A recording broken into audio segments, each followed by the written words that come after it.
My dad is something of a smart aleck, which is the nice way that we say a certain word in my family.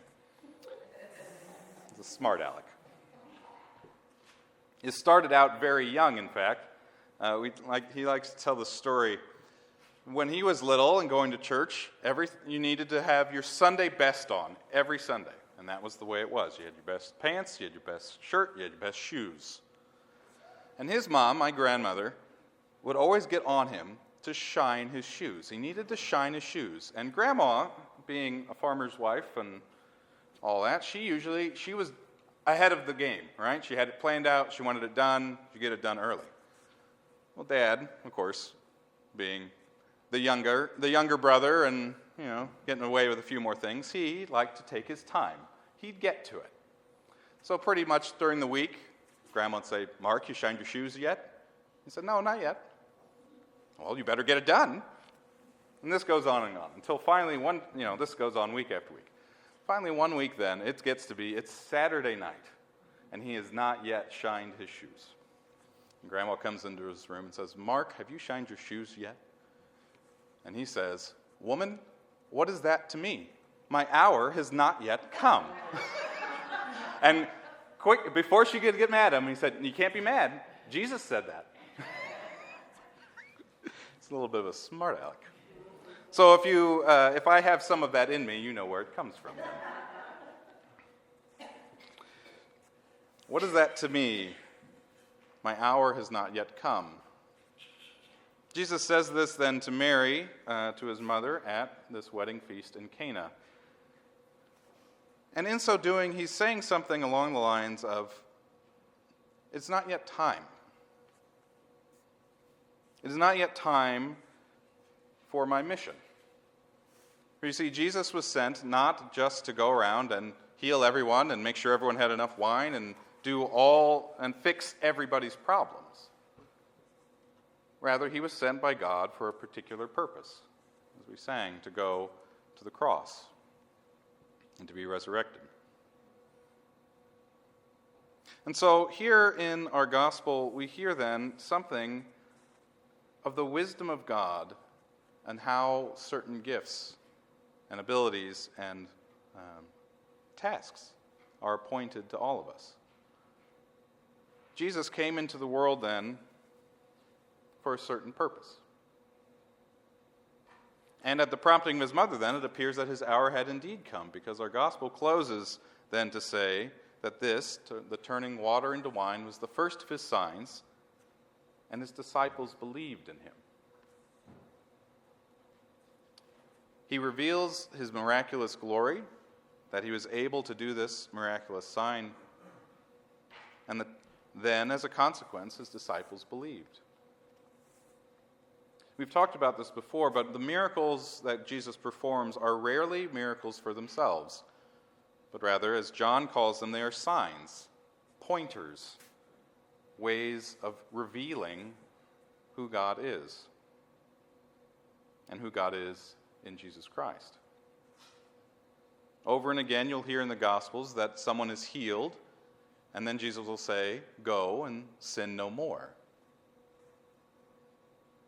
The tasks appointed to Jesus then was something like encouraging faith, showing that he is indeed the Son of God, and bringing his disciples to belief in him, culminating then in his task to go to the cross, to give himself up for us, and to be raised on the third day. There's something here, I think, of the way that the wisdom of God gives. The way that God gives in his wisdom the various gifts and abilities that he has appointed to us. In Paul's letter to the Corinthians, he's talking about spiritual gifts, or just spiritual matters, spiritual things. And he goes on then through, this is in chapter 12 and 14 and 13, right in the middle, that lovely chapter about love, to enumerate all these different ways that God is giving ability to his church. God gives to some the ability to speak in tongues, and some to interpret tongues, some to be prophets, some to be preachers, some to be apostles, some to have mercy, some to be encouragers, some to work miracles. But all of these then are working together for the greater good of the church. Because God does not give gifts without a purpose. We would prefer that God gives us gifts without strings attached, as it were. We like to get a gift that's just a gift. You don't have to return a gift. You don't have to send a thank you note. You just get to sit and enjoy it. But God's gifts are for the purpose. These gifts of various abilities, the gift of Jesus sent among us, is for a purpose. And so we can spend time trying to discern, and I grew up in a denomination that really liked talking about spiritual gift inventories, and you take a little test, and it was like a Myers-Briggs or a Enneagram or whatever other little pop psychology thing of the day. But you'd go through, and they'd ask you various questions, and then you'd fill in your bubbles, and they'd chart you out, and you're like, oh, well, you've got mercy, so that's good. You're not that great at encouragement. You're probably a teacher, and so forth. Right? There was no spiritual gift for stacking chairs, by the way. Anybody can do that. But there's a way in which that, I think, sort of misses the point. It's that God's gifts are more like enabling us to do what needs to be done, those tasks that he has set before us. And so, yes, God gives some to be prophets, and some to work miracles, and some to teach, and some to encourage, and some to heal. But it's never just for yourself. The tasks and the gifts, or the gifts that God gives, are to continue in the tasks that he has set before us. And so, yes, we should spend time seeking to figure out kind of what God is gifting us to. But that is to be a reminder. It is to be a reminder that those gifts are not our own. And if we find ourselves then in a situation where we don't feel particularly gifted, but something needs to be done, well, that seems like a perfect time to ask the Spirit to work in us and provide us then with the gift that we need. Because like Jesus, we too here in the church have been set for a purpose. We are not just here to enjoy ourselves, though that might be some of what we do on Sunday morning and throughout the week, is that we do enjoy coming here together. But what we are here to do and be as the church is to be a witness to the glory of God.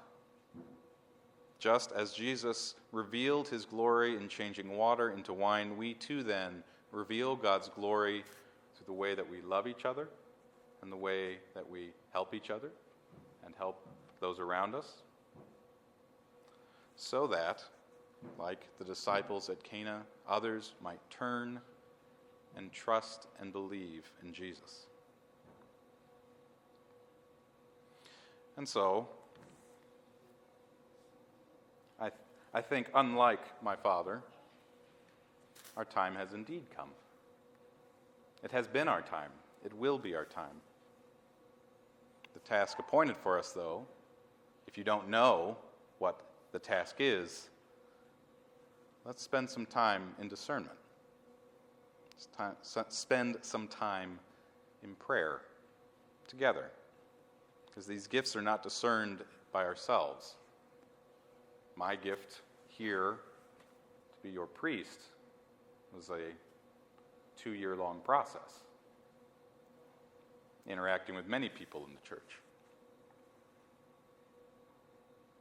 If we are not sure what our task is to be here in this church in Morton, let us spend our time in prayer in these coming weeks as we prepare for Lent and we prepare for Easter. And if we do know what our task is, but we don't think we're able to do it, take our gospel and our epistle lesson today as a reminder that God has blessed us with immeasurably more than we could ever ask or imagine.